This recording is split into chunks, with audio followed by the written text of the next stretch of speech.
This is Davey here, and it's currently day 79. Hopefully, you guys had a wonderful day and are doing better than yesterday. Now, today I want to talk about the importance of patience, right? We should have patience, and why having patience is so important. And sometimes when we become aggregated and we want to rush things, may absolutely hurt us in the long run than actually just sticking with the program itself, right?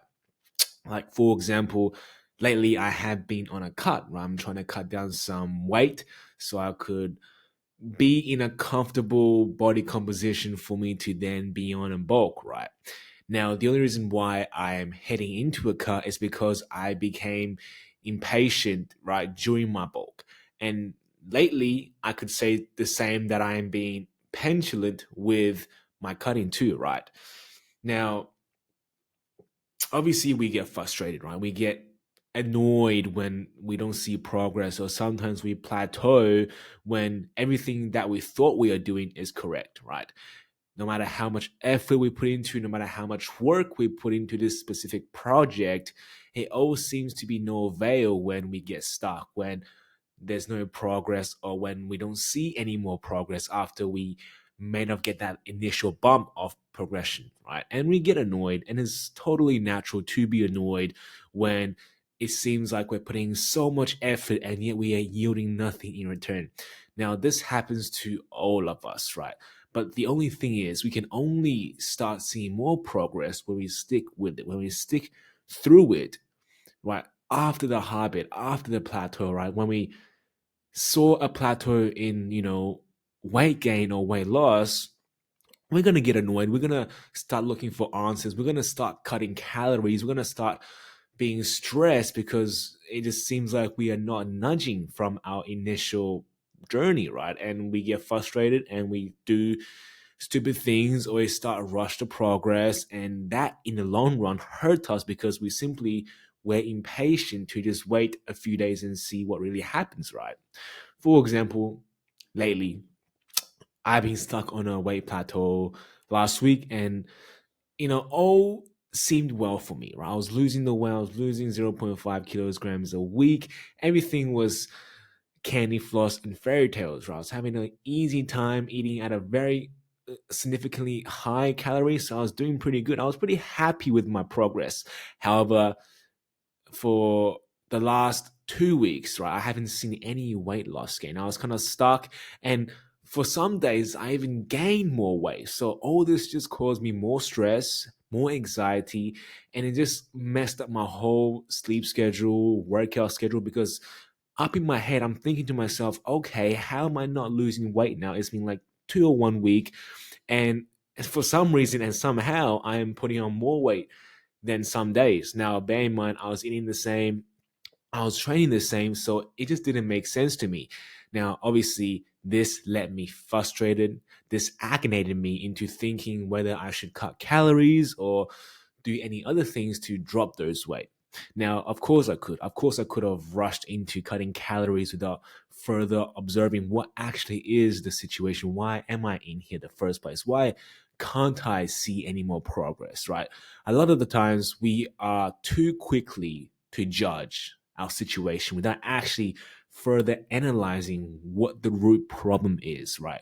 We don't see the root problem and we just throw on a band-aid for a quick fix solution, right? For my case, this would be cutting calories, doing cardio. This is the quick fix solution, but without looking at the root problem as to why I'm not losing weight, but for somehow I gained weight too, right? That is the root problem that I wouldn't have solved if I just slapped on a band-aid to do a quick fix. Now, this applies to everyone, right? You may get stuck in a job, you may be stuck in your business, right? You just can't see progress for the few weeks or upcoming few months, and you get annoyed. You start looking for the silver bullet. You start looking for the things to say to try persuade people. You start looking for the best closing lines.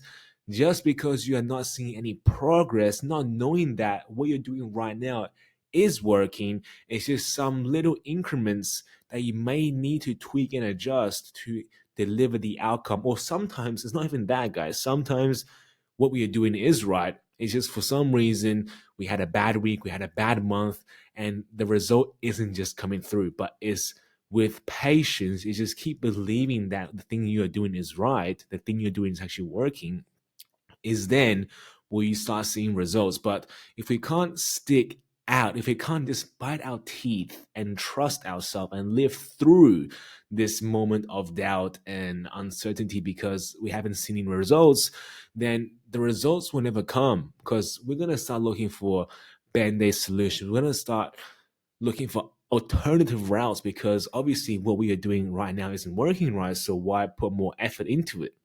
However, in my case, I could have cut the calories, I could have done cardio, but with my further analysis of why I wasn't losing weight, I figured out that maybe I was eating too much salty food, so I was retaining a lot of that water, or maybe because I was doing intermittent fasting, so I couldn't really digest all that food right after bed because I don't walk or anything, right? Maybe because I'm stressing over the fact that I am not losing weight, so that's going to raise cortisol, which is not going to help me lose the weight. So all these little factors I didn't take into consideration because I didn't want to look deeper into the situation, right?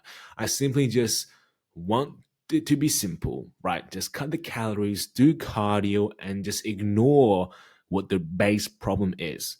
Now, as soon as I understood what the base cause or root problem was, the next day I lost half a kilo, right? And then the following day I lost 1 kilo. What I realized was that I was just eating too much salty food. And at nighttime, because I don't drink too much water, or even if I do, at nighttime I'll just drink so much water. And because of the sodium I have in my body, I need so much water to balance that out. And that's going to hold on to my body, right? So the following day, I may weigh exactly the same or more, but that is just all the water weight I had retained from drinking so much water and eating so much sodium, right?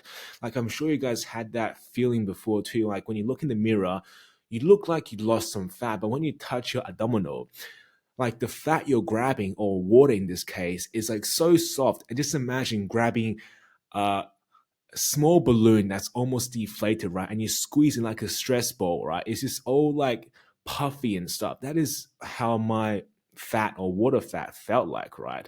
So I knew something wasn't too right. Like, I knew that this wasn't fat because it didn't feel like fat. It wasn't like, fatty feeling, right? So after I cut the salt, after I found the root problem and realized, okay, I just need to stick with it. There's nothing wrong with it, right? I can just still go with this plan for another week and see how I go. If not, then maybe it's the right choice to cut the calories. But with taking out the sodium of my diet, with stressing less, my weight just dropped dramatically. And what did drop isn't really fat, or maybe some fat, but it was majority of water. So my point is, guys, a lot of the times we just can't be bothered looking for the true problem in our lives, whether that's our awkwardness, our insecurities, why we are introverted, or why we have these traumas and past experiences that we still allowed to traumatize our daily lives and hold us back, right? We refuse to see why we have this grudge in the first place, right? We just always look for this mask to cover ourselves so that other people, including ourselves, can ignore the fact that we have this problem in our life, and we just don't want to own up to it. We don't want to face it, right? We don't want to face this challenge, this difficulty in our life, because it is much more difficult, and it does require a lot of time and thinking to really find out the root problem and take that weed out of our life. It is much harder to do that. Then, of course, look for the silver bullet. Then, of course, to wear masks. Then, of course, to fake yourself and fake yourself around others to be this person you want to be, but you can't actually, because you have this grudge, this trauma, this bad experience in your life that you haven't got rid of before, and you never will unless you have this patience and you this willingness to actually look for that problem. And with all this being said, patience is so important, because without patience, guys, we'll never find the root problem. And without patience, we'll never actually become the person we want to become, or reach our goals, or become the best, or even just better than yesterday. Without patience, none of this is possible. So Next time, if you guys want to give up, next time, if you guys do get irritated and do get petulant, then just remember what you're doing right now is probably the right thing. So keep on doing it and don't be impatient about it, right? It's a journey for life. Don't rush it just because someone else is there before you. This is your story and this is your life. Take it at your own pace, but just remember, have the patience and find out what it is that is truly holding you back and take that root out of your life. But this is all I gotta say for today, guys. It has been a wonderful day, and I do hope you guys had a wonderful day too. And hopefully, you guys learned something from this. But if not, that's totally fine because I will be here tomorrow. So, see you guys then. Bye bye.